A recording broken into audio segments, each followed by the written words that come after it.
It started with this and has evolved into a purpose of covering and supporting Northeast Ohio for decades. From day one, WKYC's focus has been on the people and places that make Northeast Ohio so special. Now, 75 years later, our commitment to you remains as strong as ever. Love you too. Love you all. Because sharing your stories and making a difference in the community has been and will always be what matters most. Thanks for joining us as we celebrate and take a trip down memory lane. I'm Russ Mitchell. And I'm Laura K. Show. 75 years ago, WNBK signed onto the air and would later become the station it is today, a station of many firsts. That's right. And here's a look at how far we've come over 7 decades. The year 1948. Cleveland ranked as the 7th largest U.S. city. And Mayor Thomas Burke backed a huge capital improvement program that included a lakefront airport built on top of a landfill. The year also brought this. On October 31st, Halloween night, this station signed on for the first time, not as WKYC, but WNBK, our original call letters. Our owner, NBC. We were entering a new era as television became the emerging source for news and entertainment. Of course, the real reason I'm wearing this little outfit is the fact that a lot of performers die on television, and if that happens to me, I want to be prepared for it.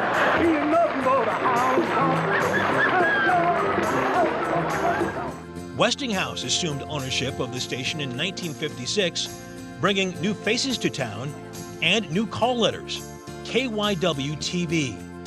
But by 1965, change was in the air again.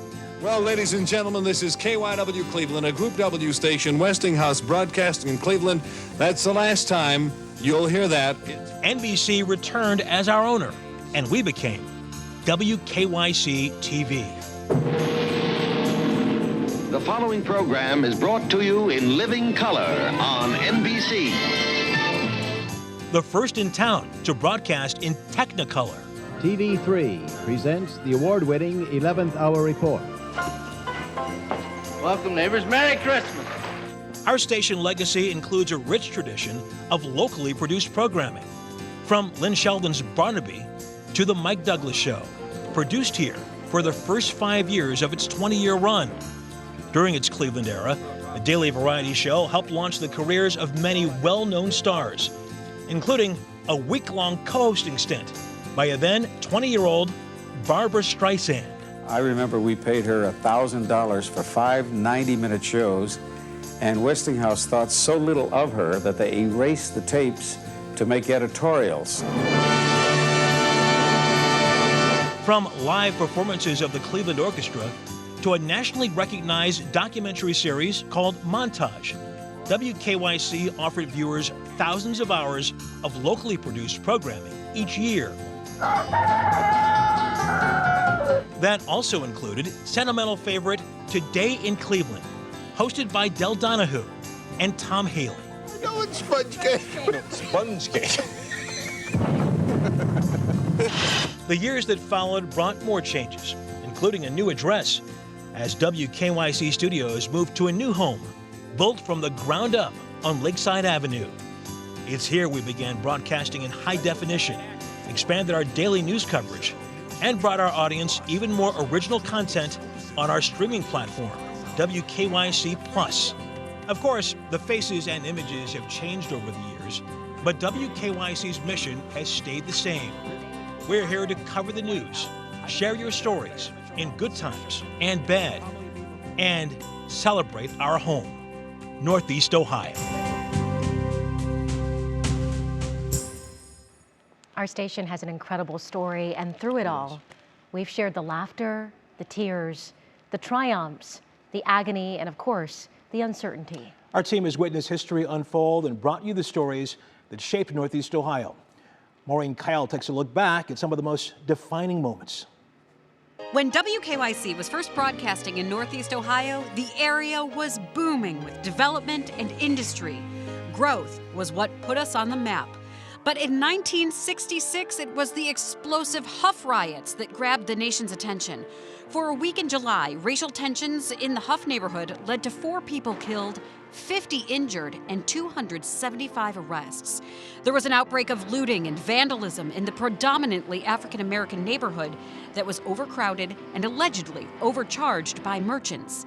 2 years later, in 1968, violence broke out in the Glenville neighborhood with a shootout between police and a Black Power group, ending with the death of 3 police officers, 3 suspects, and a bystander.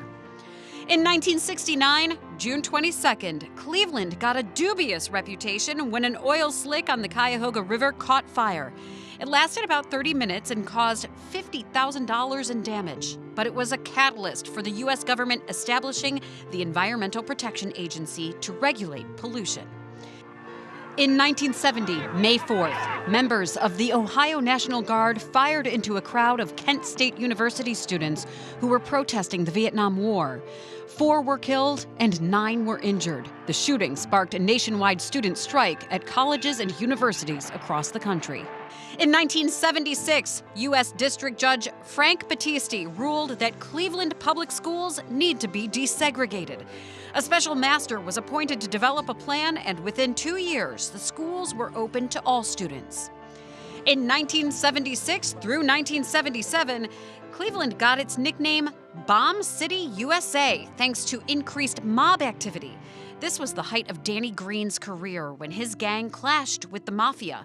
In 1976 alone, there were 36 bombs detonated throughout the city. Danny Green was eventually killed by a car bomb in May of 1977. In 1989, the search for missing Amy Mahalovic dominated the news. The 10-year-old was kidnapped from a Bay Village shopping center. Her body was found months later in a field in Ashland County, but this remains one of Cleveland's biggest unsolved cold cases. In 1995, September 2nd, the Rock and Roll Hall of Fame Museum opened its doors to the public for the first time. A parade through downtown led to a ribbon-cutting ceremony. Little Richard and Yoko Ono were among huge names standing there to welcome the fans. In 2003, the lights went out. The Great North American Blackout started right here with a system bug at First Energy. Parts of the Midwest, Canada, New Jersey, and New York all lost power. It was back on within 7 hours for most of the areas affected, but to this day, it is the second most widespread blackout in history.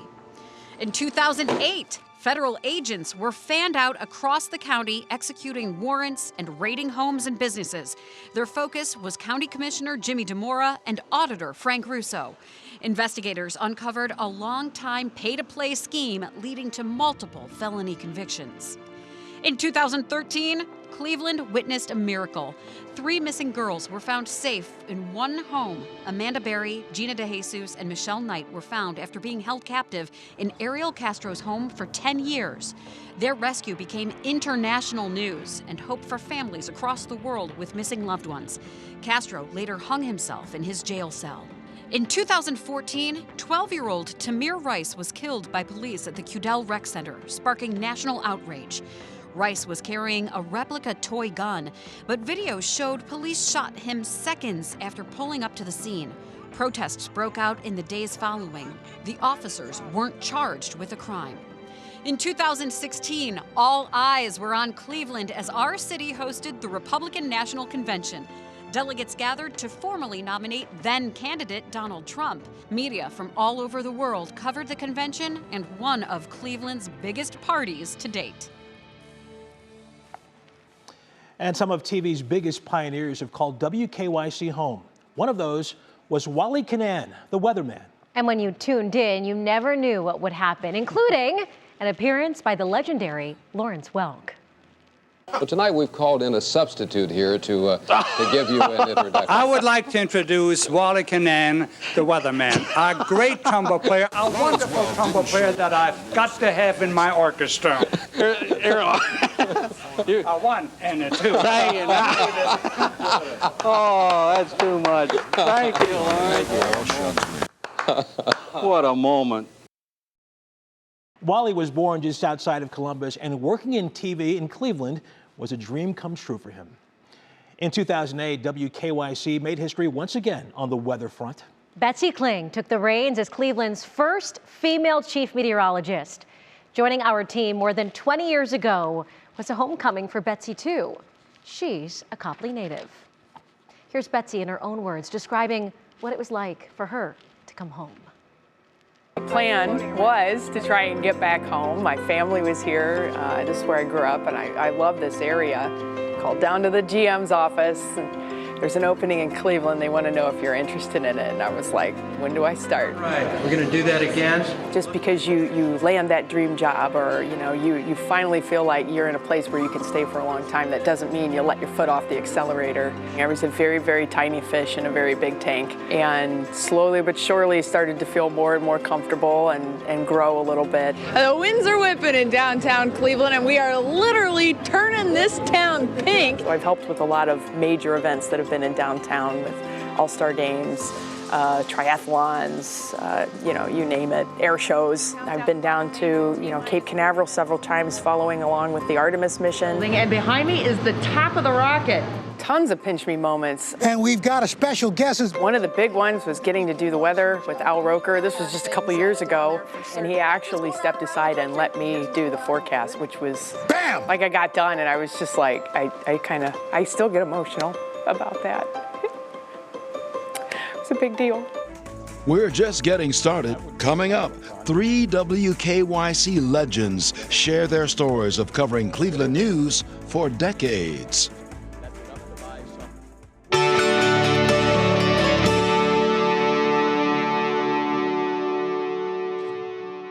Happy anniversary, WKYC 3. Congratulations on your 75th anniversary. Believe me, from the bottom of my heart, when I say I am so proud to be part of those 75 years. So all in all, actually, March is starting off just terrific if we can just keep it rolling this way. One of my favorite memories at WKYC was early on in my career. I got to interview the Penguins at Metro Park.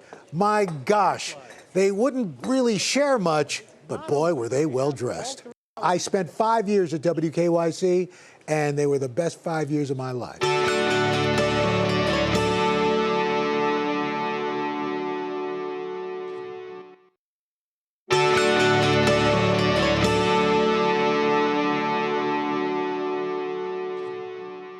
Channel 3, wow! Be there. You can see anything you want to see there. You can be anything you want to be there. It's all free there. WKYC there, but you've got to be there. Yeah, action, free news all there. On the job there. Three's always here for you. People's Court and Family Feud. Channel 3, wow! Be there.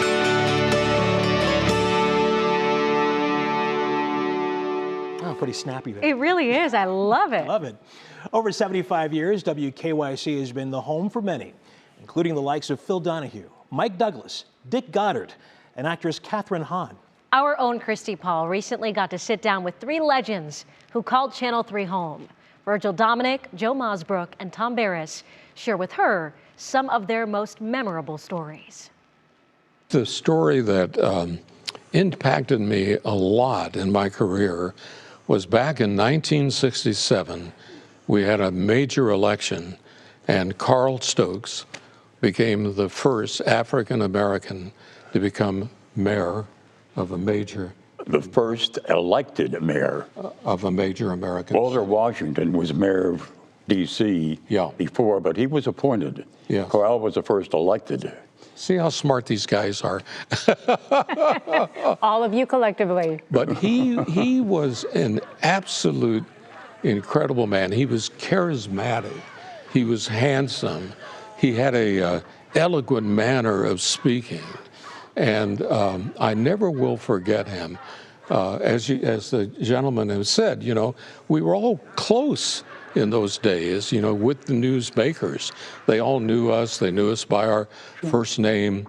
And I never will forget that in 1968, the assassination of Martin Luther King Jr. Well, I got wind that day that Carl Stokes, there was such a feeling that there was going to be violence all over the country. So I got wind that the mayor was going to go out into the African-American neighborhoods here in Cleveland, so I went with him. And there were so many people on the streets and on the sidewalks in these neighborhoods, all kinds of people. And Carl slowly went to everybody. He gave them an encouraging word. He said to them, you know, we have to weather this, but we cannot turn to violence. We had a similar story just a few months later when Bobby Kennedy was shot after winning the California primary. I got a call about 1:30 in the morning at home from somebody in New York and said, get to LA as fast as you can. Wow. They had their crew there covering the California primary election, and they'd been working day and night, so they called in a second team, as it were. So I flew to Los Angeles.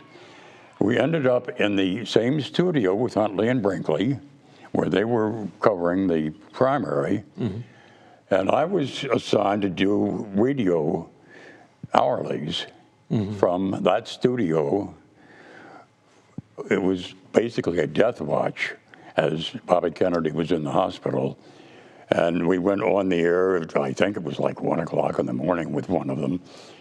And suddenly we had the report from the hospital, Good Samaritan Hospital in Los Angeles, that Senator Robert Kennedy had died. There were several stories that I sort of grouped collectively together that show the community at its best, attempting to achieve a common goal.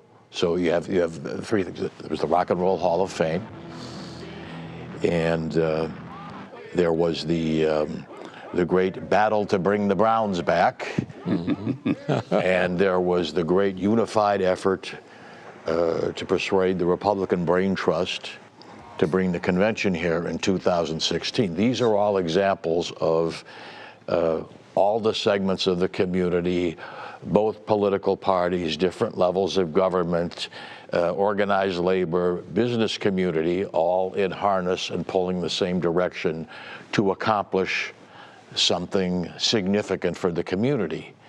And, you know, I would always wish that there could be more of that effort and, you know, more of that common energy to deal with other massive, you know, community shortcomings or problems. I mean, I think all of those stories, you know, made the case that when collective leadership in Cleveland works together, you know, the possibilities, I would say, are, you know, the sky's the, well, but you can do a lot more than perhaps is getting done now. Coming up, we all know Cleveland rocks. We look at our city's vibrant art scene and the medical advances we've reported on over the years.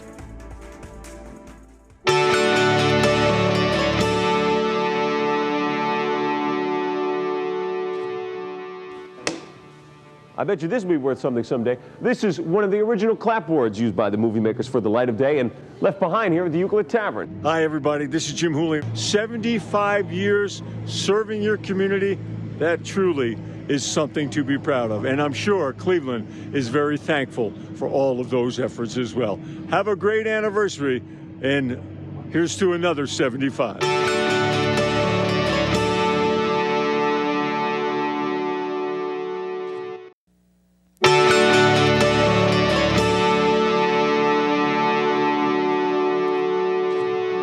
This is Rock and Roll City, USA. This is You gotta get cute, you know, you gotta get. You gotta, now watch. 1 foot goes, and then you follow that with the next one. Yeah. And then you just let everything take over. Now watch. Now you sort of bend your knees a little bit. Yeah. And then. Whoa, wait. Yeah. Cool. That's it, huh?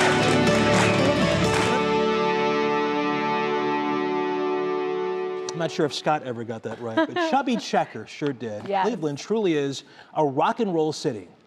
Looking back at the past 75 years, we have to talk about the vibrant art scene in Northeast Ohio. Our cameras were rolling for it all, from the opening of the Rock and Roll Hall of Fame to lighting the chandelier at Playhouse Square. Here's Austin Love.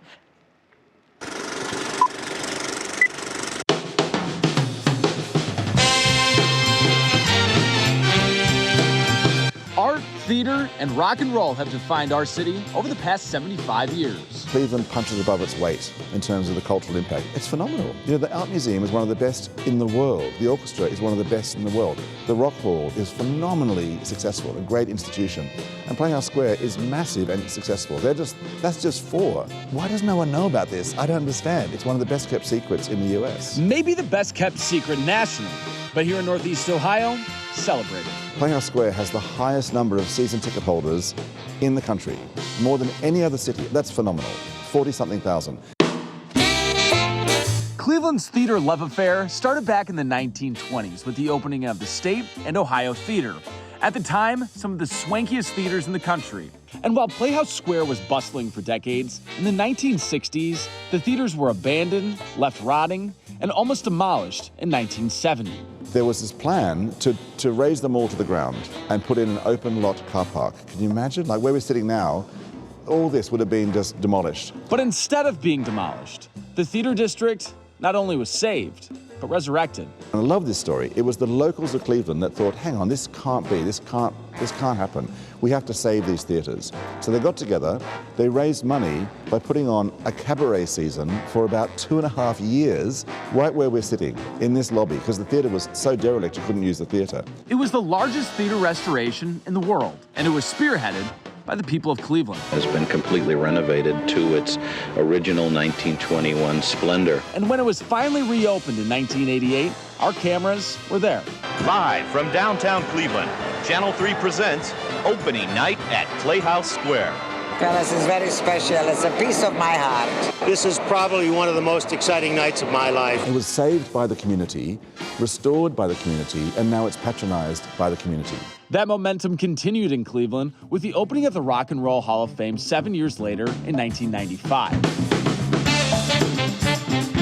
With that foundation, today, leaders, they're building on it. The Rock and Roll Hall of Fame is undergoing a $135 million expansion, and this fall, Playhouse Square unveiled a new generation of marquees, preserving, protecting, and passing the tradition of art and culture for the next generation. Now, when you think of medical firsts, Cleveland, of course, is at the top of the list. Major medical contributions centered on cardiovascular disease, including bypass surgery, CPR, angiography, and catheterization. Even the first ICU devoted to heart surgery was here. But tonight, our senior health correspondent, Monica Robbins, shows us 3 things from the past that were actually catalysts for much of modern medicine. If you've ever needed open heart surgery, you might want to thank this device. This is the K-Cross oxygenator, which was a component of a heart-lung machine developed around 1955 here in Cleveland. Earl K. and Frederick Cross may not have been the first to invent an oxygenator, but in the early days of heart surgery, this device kept patients alive and was mass-produced for surgeons around the world. Cleveland made this possible because it had a unique combination of surgical know-how, physiological know-how in our hospitals and universities, and then manufacturing. So there were expert precision manufacturers of metal and glass and later plastic who could make devices, who could work in close partnership with surgeons and other device developers to create the right device. It's the predecessor to the current ECMO machine, but it may also be why Cleveland made cardiovascular history. Cardiac catheterization, angiograms, and other types of imaging and surgery around the heart were developed using this very reliable heart-lung machine to keep patients alive while these experimental surgeries and treatments were being developed and tried out. This clunky device is the research arm aid, developed in the 60s. While never used on a human, researchers from the Case Schools of Medicine and Technology created the prototype for a bionic limb. This was an early sort of proof of concept that you could use a computer and pre-programmed motions to create more natural movement in a prosthetic. prosthetic. Without this, it may have taken longer to develop devices that help the paralyzed walk and give amputees a functioning arm. In 1961, Dr. Albert Sabin of Cincinnati developed an oral version of the polio vaccine. It provided stronger immunity and lasted longer than the Salk vaccine. A mass vaccination program known as Sabin Oral Sundays vaccinated 1.5 million of Cuyahoga County's 1.8 million residents. At the time, considered the best record in the United States. And while that doesn't seem like that big of a deal, the logistics of that were massive. And the auxiliary group, the women's auxiliary of the Academy of Medicine, so essentially doctors' wives, were the ones who accomplished this really big logistical feat. A community medical experience, similar to the mass vaccination clinics we saw during the COVID pandemic. Monica Robbins, 3 News. More modern medical firsts are too numerous to mention, but a few of note. Kidney dialysis was invented here. Development of the artificial heart started here with help from NASA engineers. And in most recent history, the world's first near-total face transplant in 2008. From the Cardiac Kids to the Cavs Championship, WKYC was on the sidelines for the biggest moments in Cleveland sports. Our own Jim Donovan has that look back. Next.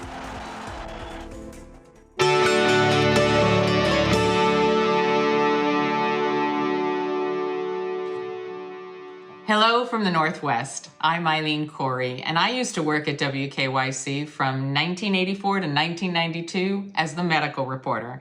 I like to say that I was Monica before Monica, but her longevity is just incomparable.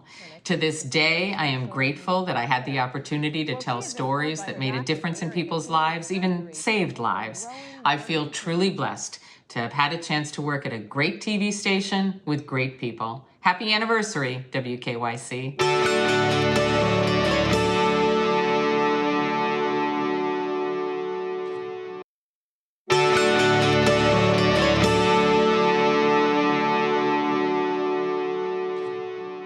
And I like to think of us there up on the anchor desk as a team, like the Indians or the Browns. Good practice for the Browns. Excellent practice here at Channel 3 today. Bob playing with a bad shoulder. And I think the coaches in both leagues respect me, like the way I dress. Mike Ditka, that's gum on the camera. Watching my sportscast, kids can take and learn new skills. Watch what Jerome does. Boom, backboard, rim, everything. We cover the wide world of sports.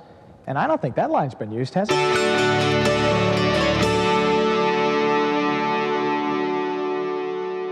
Look at that kid. It's so great to see him there, though. It is.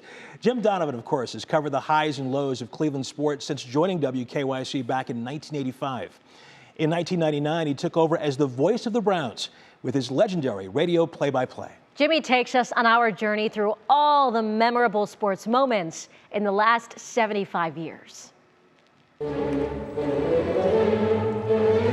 75 years of sports in Cleveland and Northeast Ohio.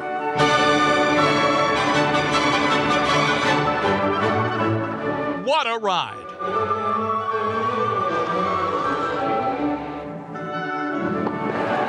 The ups.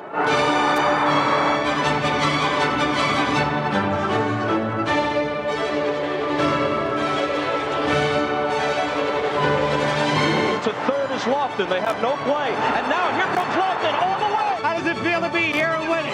Oh, it feels wonderful, yeah! The Downs.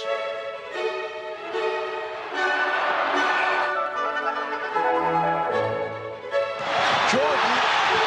Oh! And the surreal.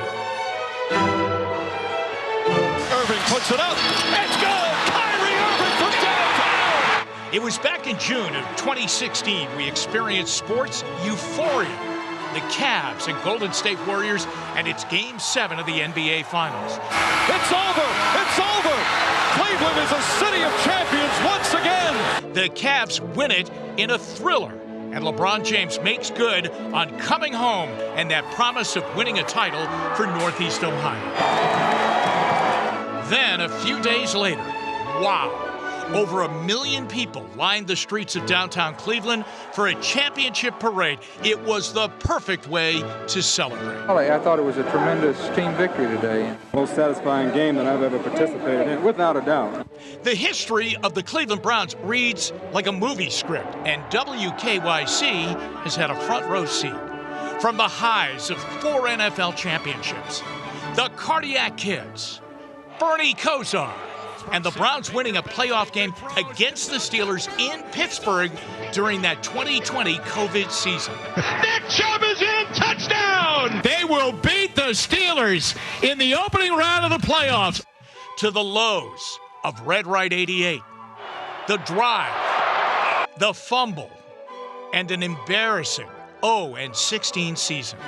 To the gut punch of Art Modell, packing up and leaving town, moving the entire Browns franchise to Baltimore. But frankly, it came down to a simple proposition. I had no choice. Browns fans will never forgive Modell, and we certainly will never forget seeing our beloved Browns in another city. I've been lucky enough to be the voice of the Browns since their return to the NFL in 1999. First down, 40, 45, 50, 45, 40. Run, William, run. There goes Chubb. He's to the 30, 20, 10, 5. Touchdown, Chubb Hub. And over at the corner of Carnegie in Ontario. And the season of dreams has become a reality. Cleveland, you will have an October to remember. We witnessed the Indians transform to the Guardians with a controversial team name change. We haven't seen a World Series championship since 1948, but in 2016, we came oh so close, thinking the drought of a title was just about to end thanks to Rajay Davis.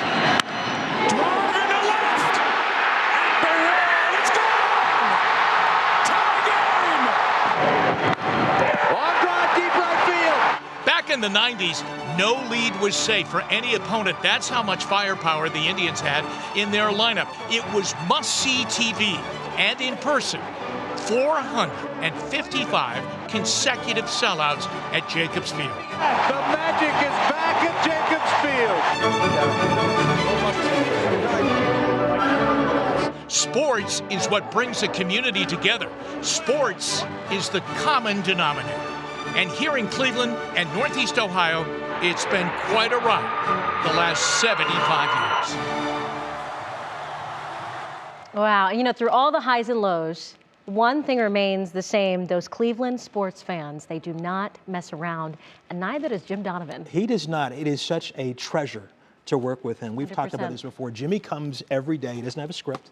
No script. He doesn't have a teleprompter. It is all Jimmy. It is a joy to watch him in the studio, sitting next to him. And I know for Northeast Ohio, it's a joy as well. And a sports fan or not, you will learn something from Jim Donovan. I do every day. Me too. We'll be right back. Coming up, Russ turns the camera on me.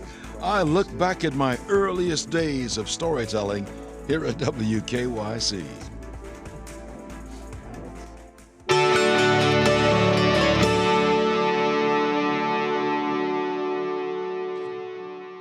Hello, my name's Obi Shelton, and I reported news for 3 from 1986 until 2008. Reported on everything, even had a series on faith. But it seems what people remember are the bow ties and the perception that I was always the one that they set outside when it was really cold and snowy. In fact, there was a local comedian who did a series of jokes about it. But I am proud to be a part of WKYC's 75-year history.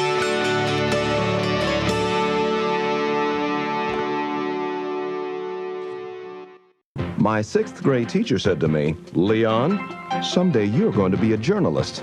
Well, it didn't happen overnight. I had to work hard to make it, first in newspapers, then in TV. But I did it, and I did it here. See, this is my home. I don't need a road map to get around. I've gotten a little older, hopefully a bit wiser, but I'm still that kid from Miles Standish Elementary.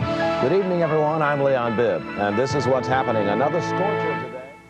What a legend. We dug through the archives and found that promo of Leon Bibb. Yes, Leon is a legend here in Cleveland, a trailblazer in the broadcast industry. I sat down with him to look back at his career spanning more than 5 decades. You're back. I'm back. Yeah? How's it look to you? Like I never was here before. I don't recognize anything. Yeah. Nothing is recognizable. What was this when you were here last time? Well, the lobby was right downstairs. There was this very small lobby. And then there was you walk around the corner to the elevator and go up to the second floor. The second floor and the third floor. Second floor, I think, was sales. Third floor was news department. First floor was lobby and studio and a lot of technical aspect of the building. None of this is recognizable to me at all. Good evening, everyone. I'm Leon Bibb, and this is what's happening. This is where everything happened for me. This is where I got known, was in this building. Yeah. When I came in here from working in Columbus, this is where I got known, was at Channel 3. Have a favorite memory of your time in this space? Oh, God.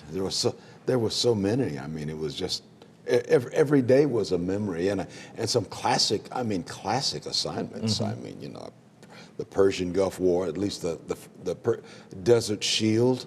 Went over embedded with a Coast Guard unit out of Cleveland over to Bahrain. I interviewed Neil Armstrong 10 years after his historic walk on the moon. Wow. Went down to Columbus, Cincinnati rather, for Channel 3 to interview Neil Armstrong. But there's something about working in your hometown as somebody who always wanted to do this, and you looked up and suddenly you're doing it in the place where you grew up. Kind of describe that feeling to me. Cleveland called me. I wasn't even trying to get to Cleveland when I was in Columbus. May have been looking someplace else, but WKYC Channel 3 called me. And when I came here, there's a built-in audience already. Everybody I went to high school with, all my parents, my aunts and uncles, all my cousins, people who know me. If you had a story that you would say kind of defined your career that you covered in this building, what would that be? I would guess when I went for 1 week with the Coast Guard unit to Bahrain during Desert Shield, just before the war in the Persian Gulf kicked off. And I'm there for Desert Shield before Desert Storm, the war itself begins. This would have been early 90s. This would be early 90s. Right. And it was a local story because I'm covering local people going to war in the Middle East. That was one.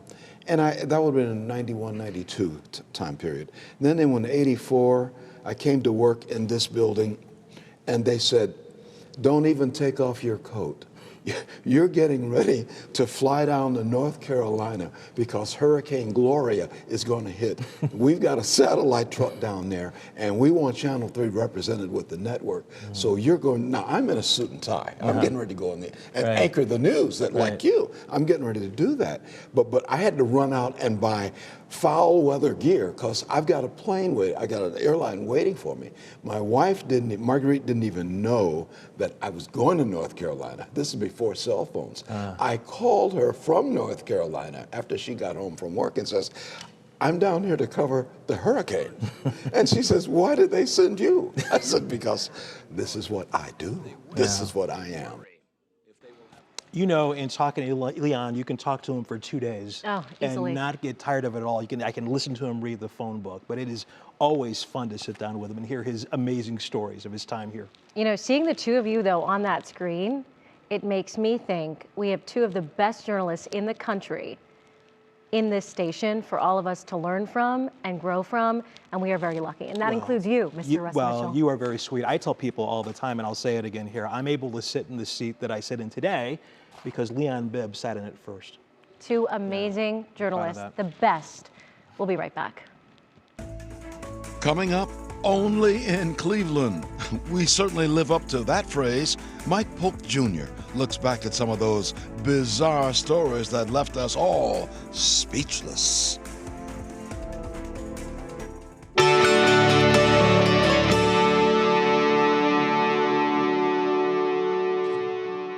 Congratulations on 75 years, WKYC, from all of us here at Kent State University. Eric Mansfield here, and so proud of my 20 years as an anchor, reporter, and bureau chief as part of what is still the best newsroom in Northeast Ohio. Congratulations, and here's to 75 more.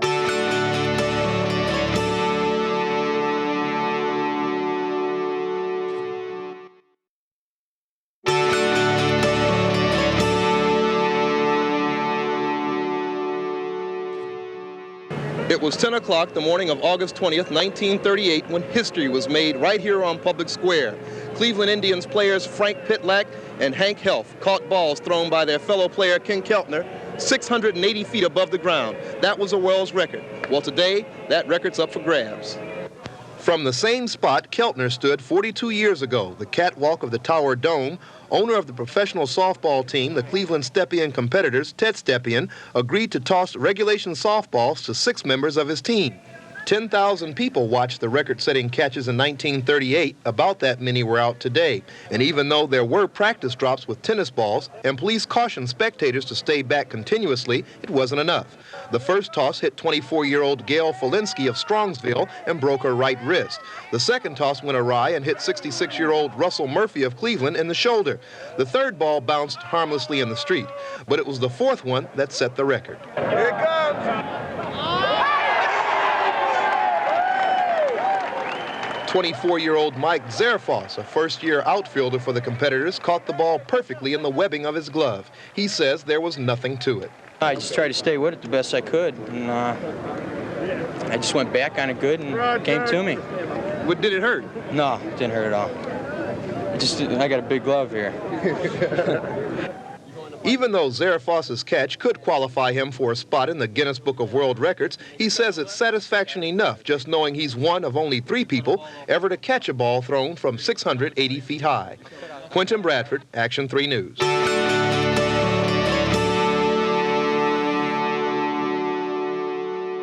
Tossing softballs from the top of the Terminal Tower in 1980 is one of those only in Cleveland moments. Oh yeah, it's just one of the many quirky stories that we've shared throughout the years with you. Mike Polk Jr. recalls some of the other memorable moments.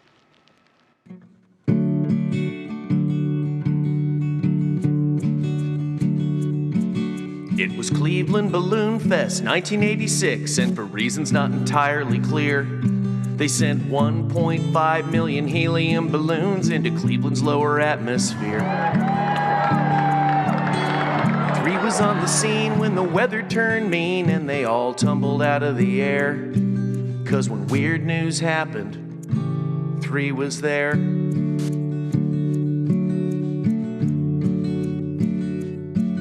When it wouldn't stop snowing back in 78, we brought you all the anarchy then.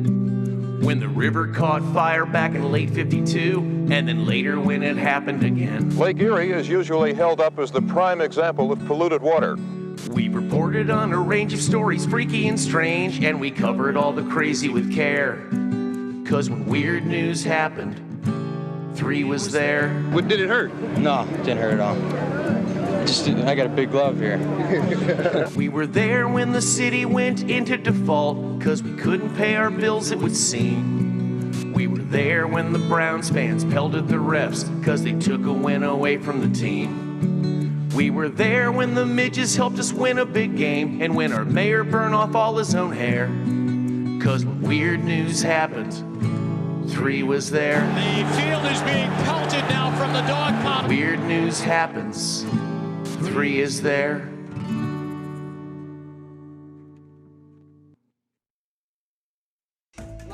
Coming up, we wrap up this special 75th celebration with a message to you, our viewers.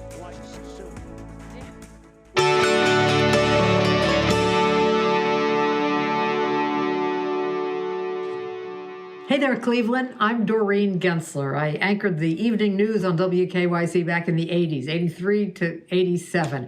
I got to work with some great people when I was in Cleveland, and I still get back to town with the Clevelander that I married. Just want to say happy 75th anniversary to WKYC.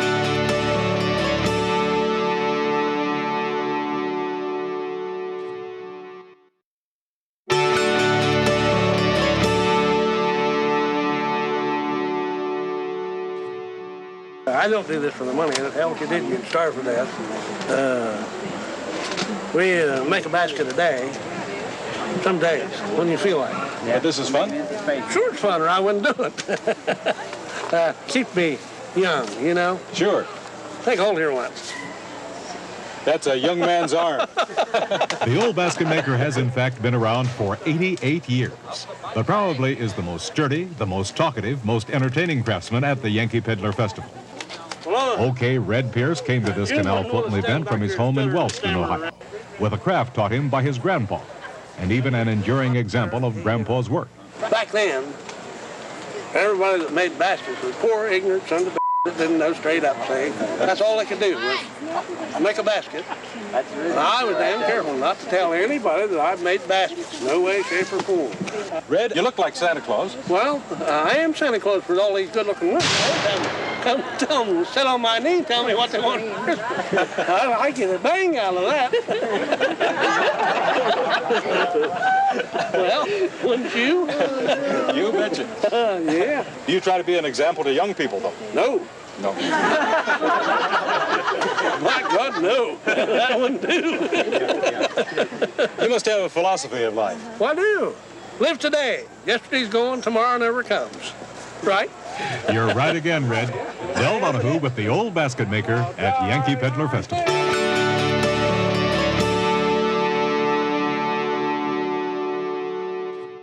Hey everyone, thank you so much for joining us this evening to see the moments and the magic and the memories of the past 75 years. You know, I've been in this business in local television for almost 50 years, over a quarter of a century here at Channel 3. And for all the changes that have happened in that time, there's one thing that remains steady, and that's our commitment to you, to help move this region forward, to serve the greater good of this community. I must tell you, it's been an honor and a privilege to be a part of that. Thank you so much. Thank you so much for being a part of that journey with us. That was Mickey Burns, our president and general manager. To echo her sentiment, thank you to you, our viewers. And thank you all for joining us for this look back on the last 75 years. Have a good night. Channel 3 in Cleveland.